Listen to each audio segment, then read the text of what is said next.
wasalli wa sallim ala nabiyyina Muhammadin wa alihi wa sahbihi wa sallim.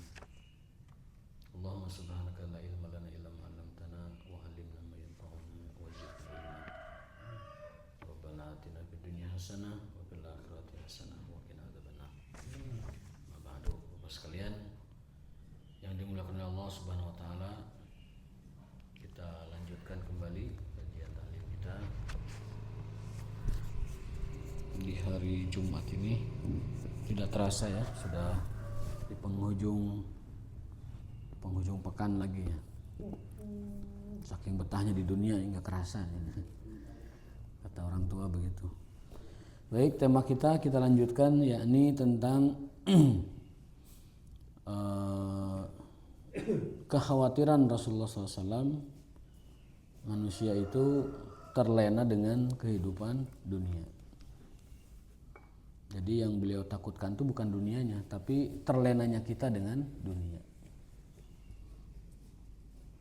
Dunia terlampau manis, terlampau indah, terlampau menyenangkan, sehingga banyak orang yang terbuai, tertipu, terlena, dan terlupakan dari tujuan utamanya. Dia diciptakan di dunia. Sebagaimana dalam Al-Quran, ya ayyuhal insanu ma gharraka bi rabbikal karim. Wahai manusia, apa sih yang membuat kamu itu tertipu dari Tuhanmu? Kenapa kamu berpaling dari Tuhanmu? Kenapa kamu bisa tertipu dari Tuhanmu?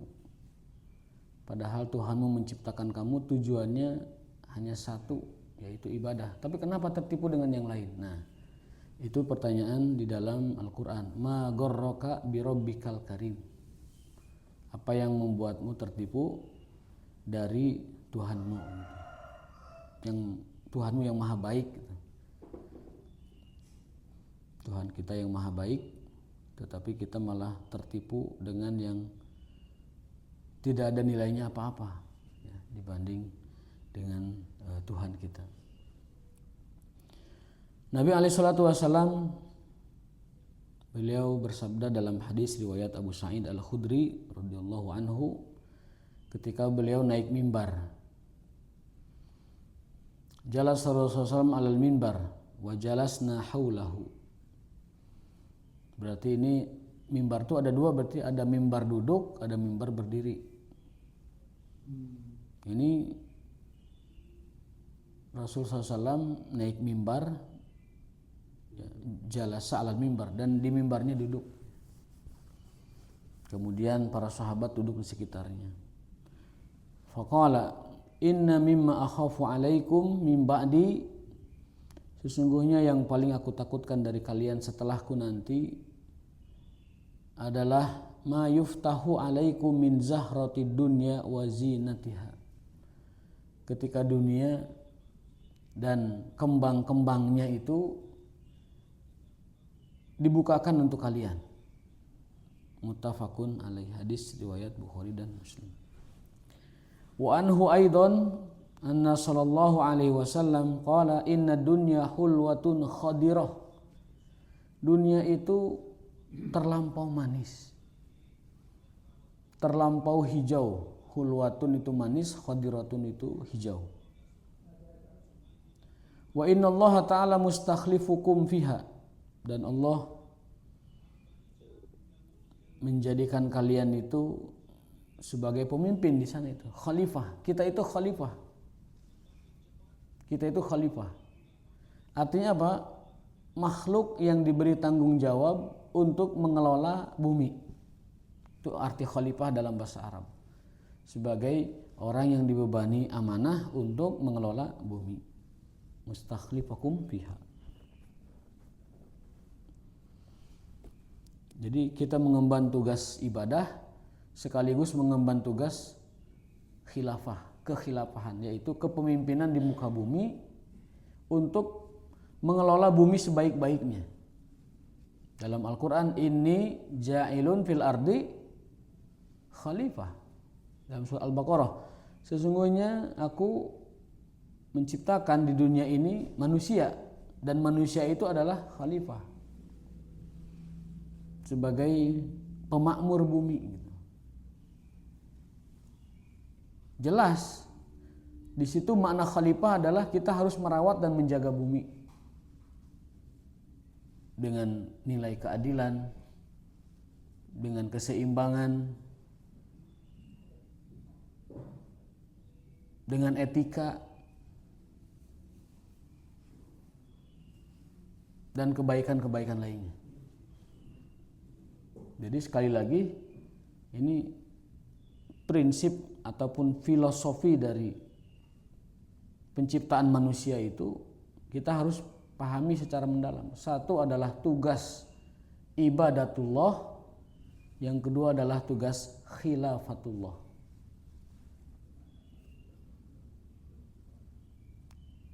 Yang pertama adalah tugas penghambaan, yang kedua adalah tugas pemakmuran atau kepemimpinan kita sebagai manusia dibanding makhluk-makhluk yang lain. Tetapi pada faktanya kita tidak maksimal melaksanakan dua misi itu. Ibadah juga tidak sempurna, banyak kurangnya. Khilafatullah juga tidak kita tunaikan. Kita tidak jadi apa-apa untuk memakmurkan bumi ini. Tetapi ala kulli hal, sekurang-kurangnya kita sudah berusaha, minimal kita menjadi khilafatullah di keluarga kita, minimal, atau pada diri kita sendiri, atau pada bangsa kita sendiri, yaitu menegakkan keseimbangan, keadilan, kebaikan yang Allah hadirkan, Allah perintahkan di muka bumi ini.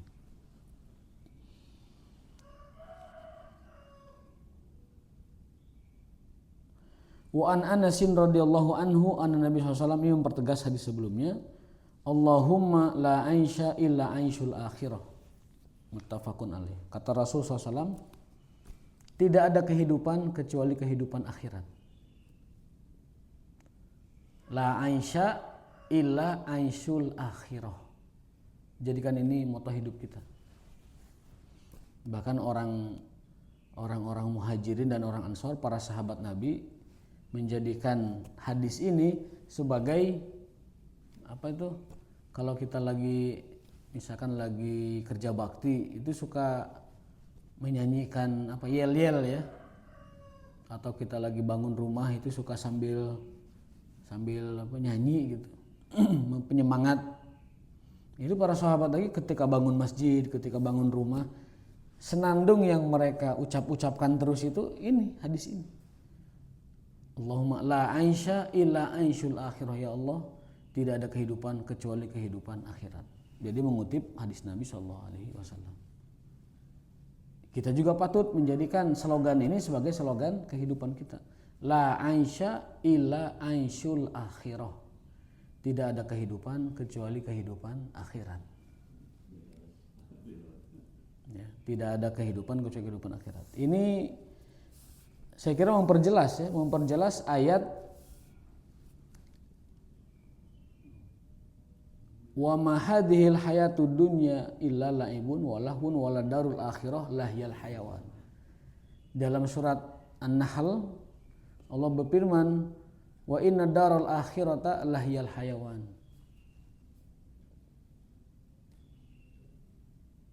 Kehidupan itu hanya akhirat, kata Allah itu. Inna daral akhirah lahyal hayawan. Itulah kehidupan. Ini penguat, hadis ini penguat. La aisha, tidak ada kehidupan illa kecuali aishul akhirah, kehidupan akhirat. Tapi sayangnya kita banyak yang terlena, banyak yang terbuai, sehingga seluruh waktu, energi, perhatian, kekuatan dan lain sebagainya, segala sumber daya semuanya dikerahkan hanya untuk mengejar sesuatu yang tidak nyata, yaitu dunia. Sementara kata Allah dan kata Rasulullah, dunia itu la aisha, bukanlah kehidupan. La aisha illa aishul akhirah. Tidak ada kehidupan kecuali kehidupan akhirat.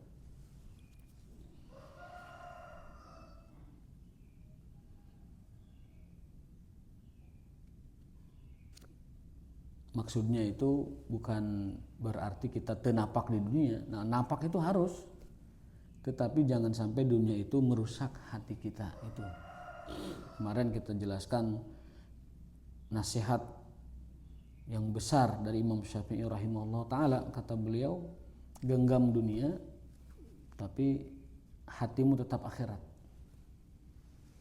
dan jadikan kematian selalu di pelupuk mata kita. Contoh paling sederhana dari genggam dunia tetapi hatinya tetap akhirat itu contohnya begini. Kita punya barang gitu, lalu hilang barang itu. Kalau barang itu ada di hati, mungkin itu bertahun-tahun itu sedihnya itu. Akan terus mengingat, akan terus menyesali kenapa bisa hilang dan sebagainya. Akan terus kecewa kenapa itu bisa hilang. Kalau barang itu ada di hati. Tapi kalau barang itu hanya sampai di tangan, kalau sudah nggak ada diambil sama yang pemilik hakikinya, ya sudah. Jabatan juga sama. Kalau jabatan itu sampai di hati, maka ketika jabatan itu hilang, kecewa dan marahnya itu sangat luar biasa. Bahkan mungkin dia akan mengerahkan semua kemampuannya untuk menghancurkan siapapun yang mengambil jabatan itu, ataupun menyesalinya dan sebagainya. Tapi kalau jabatan itu hanya di tangannya saja, sesuatu yang dipergilirkan oleh Allah sebagai pemilik hakiki dari segala sesuatu, ya sudah. Jadi yang dimaksud dengan menempuh kehidupan zuhud dari bab kita ini, bab az-zuhud fi dunya, itu adalah menjadikan dunia itu hanya di tangan, tidak sampai di hati. Kehilangannya tidak sampai menyebabkan dia putus asa, mendapatkannya tidak sampai membuat dia lupa diri. Itu kalau dunia itu hanya di tangan. Tapi kalau dunia sudah di hati, kehilangannya akan membuat putus asa, dan mendapatkannya akan membuat euforia sehingga dia lupa diri, gelap mata.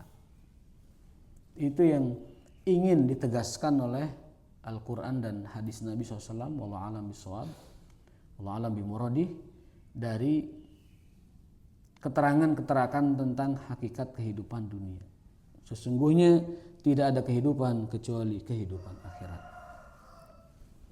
Aplikasinya dalam kehidupan nyata adalah sabda beliau sallallahu alaihi wasallam. Ini praktisnya gitu ya. Yatba'ul mayyita salasatun. Setelah Rasul menjelaskan tentang aku khawatir kalian dilimpahkan dunia, dan aku gak pernah khawatir kalian kekurangan dunia. Kemudian beliau menyampaikan dunia terlampau manis, terlampau indah, sehingga itu membuat kalian terlena. Lalu kemudian Rasul juga mengingatkan bahwa kehidupan itu hanya kehidupan akhirat. Dunia itu bukan kehidupan. Lalu beliau memberi nasihat berikutnya. Ketika seseorang meninggal dunia, yatba'ul mayyita salasatun. Yang mengikuti seorang almarhum atau mayyit itu ada 3 hal. Salasatun. Ahluhu wa maluhu wa amaluhu. Yang ikut seseorang ke kuburan itu 3 orang. Yang pertama adalah ahluhu, keluarganya, wa maluhu, harta-hartanya, wa amaluhu, perbuatan-perbuatannya. Fayarji'u isnani, 2-nya balik lagi, gak sampai ikut ke kuburan, gak sampai ikut ke kematian. Wa yabqa ma'ahu wahidun, yang terus ikut hanya 1. yarji'u ahluhu wa maluhu, keluarga dan hartanya balik lagi. Wa yabqa amaluhu, perbuatan-perbuatannya lah yang ikut terus mendampinginya melalui perjalanan panjang ke negeri akhirat. Hadis sahih riwayat muttafaqun alaih. Ini yang jarang disadari oleh banyak orang. Dan dia berpikir seolah-olah kehidupan ini adalah selamanya. Padahal ketika dia mati, semuanya meninggalkannya. Semuanya pulang. Yang ikut terus adalah amal perbuatannya. Amaluhu. Amal perbuatan itu ada dua. Ada perbuatan batin, ada perbuatan lahir.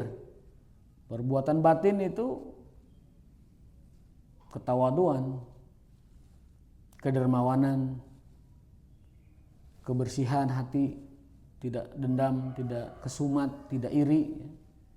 Itu perbuatan hati. Dan yang kedua adalah perbuatan lahir. Menolong, bersenyum, kemudian dia mengulurkan tangan. Nah, itu perbuatan-perbuatan lahir. Nah, yang dimaksud dengan perbuatannya ikut itu adalah termasuk perbuatan lahir dan perbuatan batin.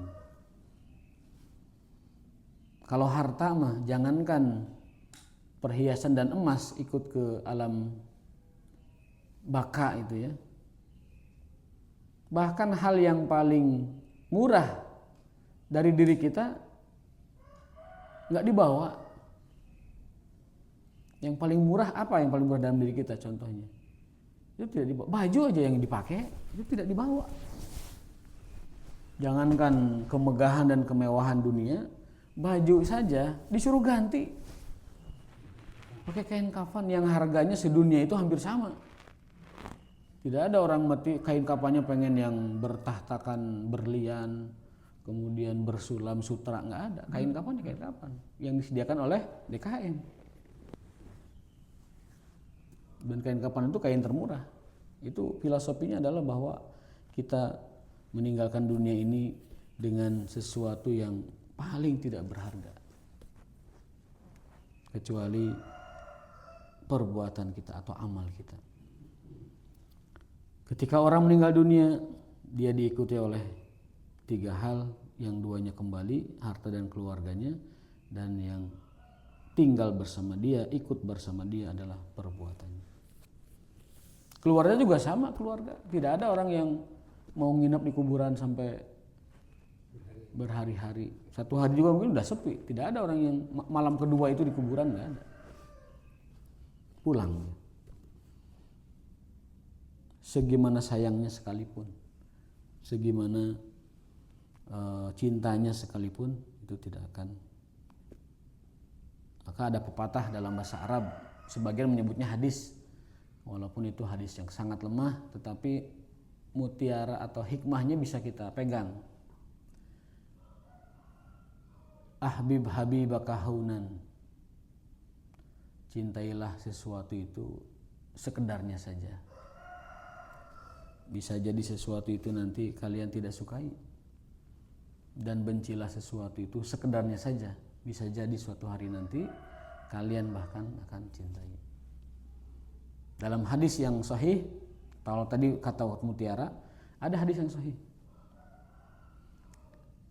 yang disebut sebagai nasihat Jibril. Jadi suatu hari malaikat Jibril itu mendatangi Rasulullah SAW memberi nasihat. Kalau Jibril ngasih nasihat berarti urusannya tidak sembarangan, berarti serius.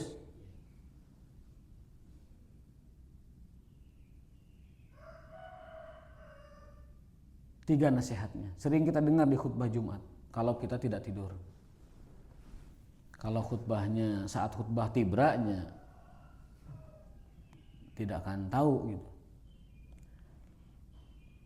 Ini nasihat Jibril dalam sebuah hadis sahih.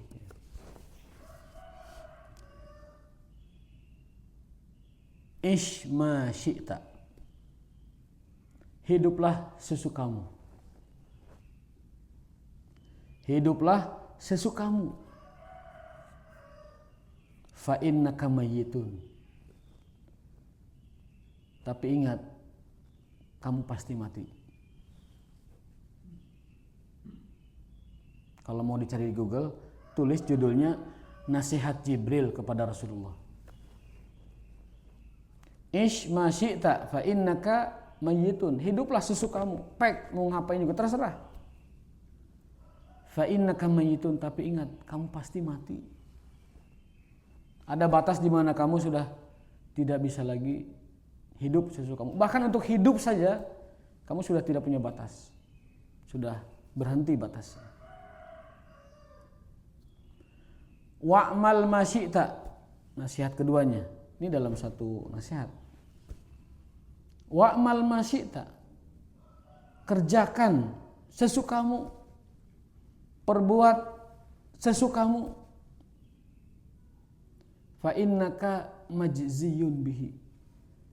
Tapi ingat, kamu akan dibalas dari setiap yang kamu kerjakan itu. Tidak ada satu biji zarrah, satu biji sawi perbuatan baik atau perbuatan buruk kecuali akan ada balasannya untuk setiap perbuatan itu, sekecil apapun dan sebesar apapun. Faman ya'mal misqala dzarratin khairan yarah wa may ya'mal misqala dzarratin syarran yarah.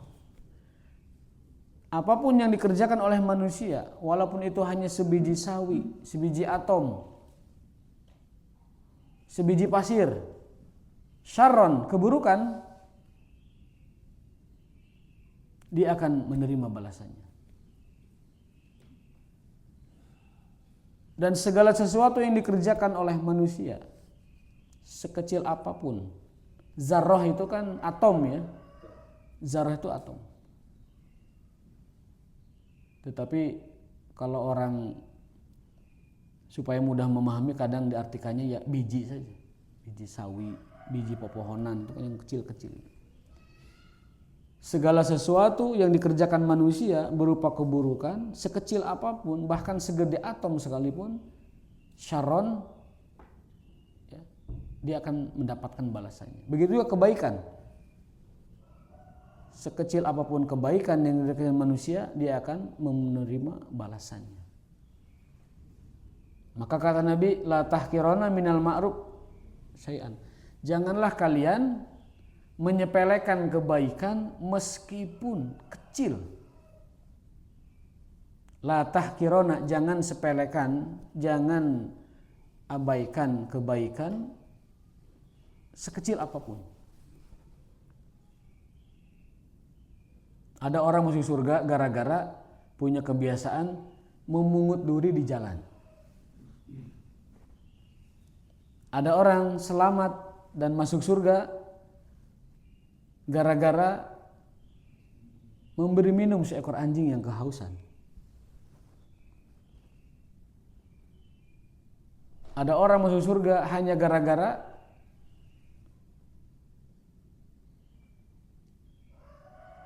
punya kebiasaan menjenguk orang sakit. Maka kata Nabi, jangan pernah meremehkan kebaikan sekecil apapun. La tahqironna minal ma'ruf syai'an. Dan kebaikan kecil memiliki pahala yang sangat besar. Di antaranya adalah senyum. Senyum itu adalah puncak dari akhlakul karimah. Tapi senyum yang tulus ya, bukan senyum pencitraan, bukan senyum pejabat supaya dipilih, tetapi senyum yang tulus. Itu puncak akhlakul karimah. Sebagaimana perkataan dari Al-Imam Hasan Al-Basri. Kata beliau, puncak akhlak itu ada 3 perkara. Puncak akhlak itu ada 3 perkara. 1, berehan.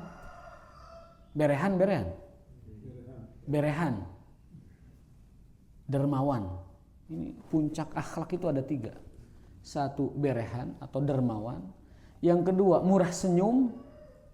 Yang ketiga, tidak merugikan orang lain.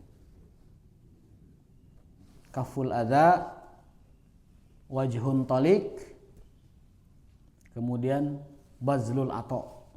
Ini sering saya ulang-ulang hal ini. Puncak akhlakul karimah,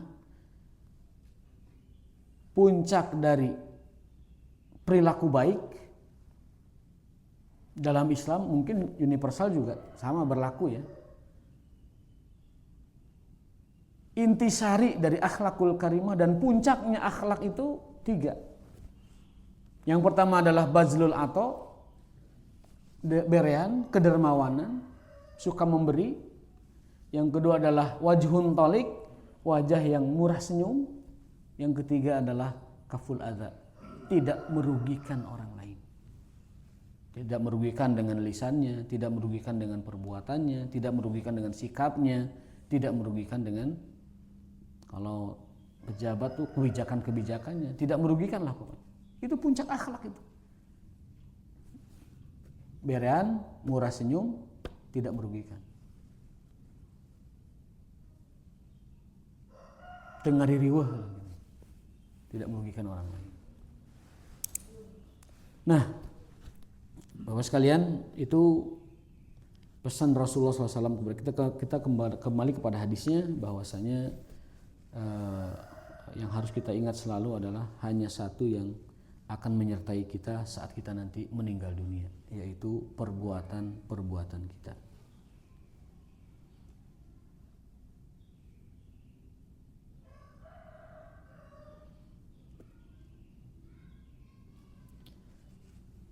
Wa anil Mustawrad bin Shaddad radhiyallahu anhu, masih ada waktunya. Qala Rasulullah sallallahu alaihi wasallam, karena kita sedang membahas dunia ya, jadi kita bacakan ayat-ayat dan hadis-hadis tentang dunia.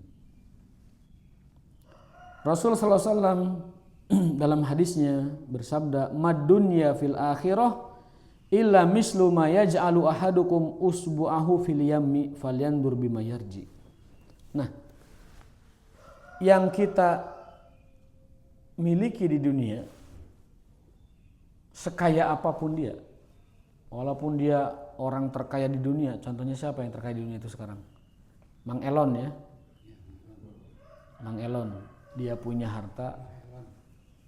harta setara dengan APBN kita setahun. Dia punya harta setara dengan APBN kita setahun. Tapi kata Rasulullah SAW, sebesar apapun orang itu memiliki dunia, itu hanya seperti cinggir yang dicelupkan ke laut. Falyandur bima yarji, lihat yang dicinggir itu seberapa. Samudra luas itu Allah yang miliki. Samudra yang bermiliar kilometer itu milik Allah. Dan apa yang dimiliki oleh manusia itu hanya seujung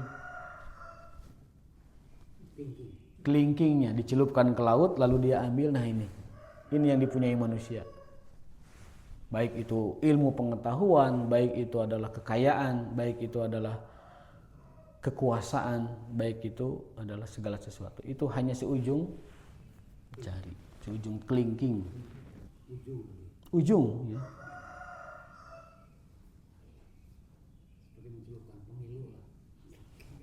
Tinta itu ya. Tetapi manusia yang hanya punya seujung kelingking itu sombongnya minta ampun. Seolah-olah dia akan berkuasa selama-lamanya, sehingga ia zolimi rakyatnya. Seolah-olah dia akan kaya selamanya, sehingga ia gunakan kekayaannya untuk maksiat kepada Allah. seolah-olah ia akan hidup selamanya.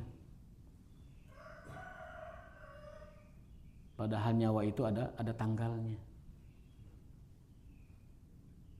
Nah, tadi saya belum selesaikan nasihat Jibril kepada Rasulullah. Yang pertama adalah lakukan sesukamu, tapi ingat kamu pasti akan dibalas. Hiduplah sesukamu, tapi ingat kamu pasti mati. Dan yang ketiga nasihat beliau itu adalah ahbib man syi'ta, cintai sesukamu. Fa innaka mufarikun, tapi ingat kamu akan meninggalkannya. Kamu akan berpisah dengannya. Ini nasihat malaikat Jibril alaihissalam kepada kekasihnya Rasulullah Muhammad sallallahu alaihi wasallam. Hiduplah sesukamu, tapi kamu harus ingat kamu akan mati. Kerjakan sesukamu, tapi kamu ingat kamu akan dibalas. Cintai sesukamu, tapi ingat kamu akan berpisah meninggalkannya. Baik dia meninggalkan duluan atau kamu yang meninggalkan dia duluan. Maka segala sesuatu kita sebagai orang yang beriman kepada Allah lakukan sekedarnya. Mencintai dunia sekedarnya. Karena kalau terlalu mencintai, saat berpisah terlampau sakit menerimanya.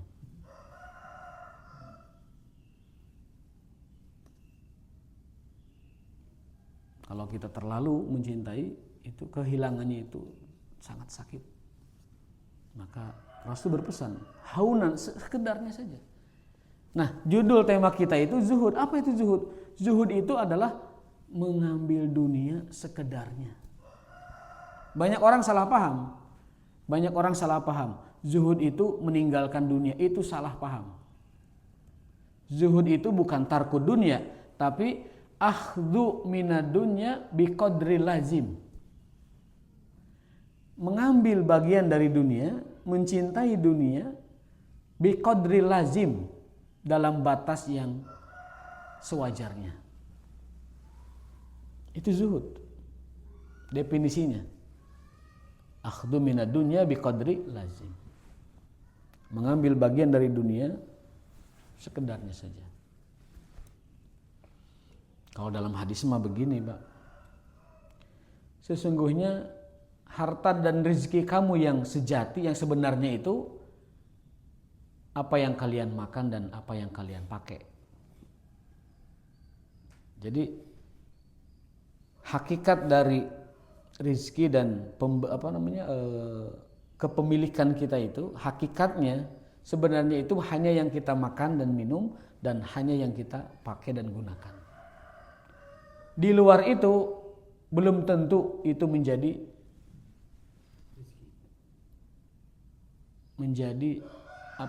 kegunaan buat kita.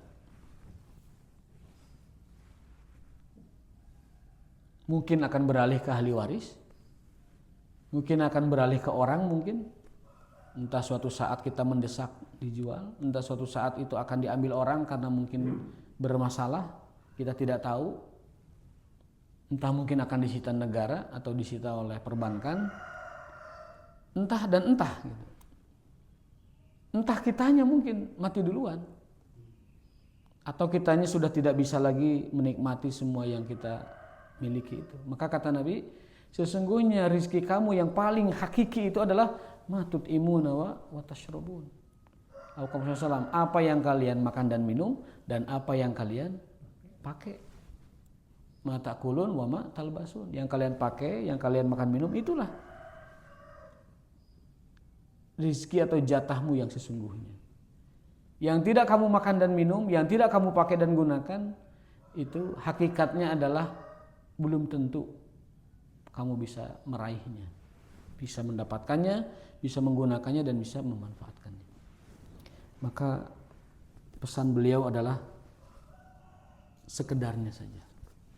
Biqadri lazim, selazimnya saja gimana gitu. Jangan terlampau kita diperdaya oleh dunia. Lazim itu bahasa Arab. bukan bahasa Indonesia. Lazim itu bahasa Arab. Artinya apa? Ya semestinya. Yang lazim, sewajarnya, semestinya. Dan definisi zuhud adalah al-akhdhu al-lazim minad dunya. Mengambil bagian yang selazimnya dari dunia. Artinya apa? Artinya adalah zuhud itu bertentangan dengan keserakahan. Yang menghancurkan umat manusia itu apa? Keserakahan. Keserakahan akan ambisi menguasai manusia. Sehingga dia membuat bom atom. Menghancurkan itu. Satu kota itu bisa hancur dengan hanya 1 kilogram uranium itu. Satu kota itu hancur. Yang hidup, baik pohon atau manusia, itu hancur. Bahkan tanahnya pun mati itu. Tidak bisa ditumbuhi. Sampai para ilmuwan menyebutnya uranium itu adalah energi inti alam semesta itu. Sampai bahasanya begitu. Kekuatan inti alam semesta itu ya kata mereka itu uranium. Yang 1 kilo saja itu bisa menghancurkan 1 kota. Hancur sehancur-hancurnya. Apa yang menyebabkan itu? Keserakahan. Serakah, ambisi ingin menguasai orang lain. Gitu kan. Serakah ingin berkuasa. Penghancuran sumber daya alam juga keserakahan. Keserakahan. Ambisi. Ingin punya lebih dari yang lain. Toh faktanya yang kembali kepada masyarakat kan hanya mungkin 1/10-nya. Mudah-mudahan ada perbaikan. Ya. Dan lain-lain sebagainya. Jadi kita harus senantiasa mengingat hakikat dari dunia itu apa, dan kita harus bagaimana, serta visi kehidupan atau cara pandang orang beriman itu selalu visinya itu adalah akhirat.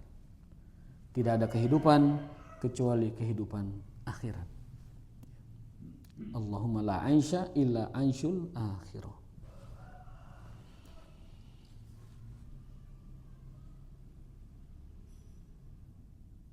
Mungkin itu yang bisa disampaikan hari ini. Ya.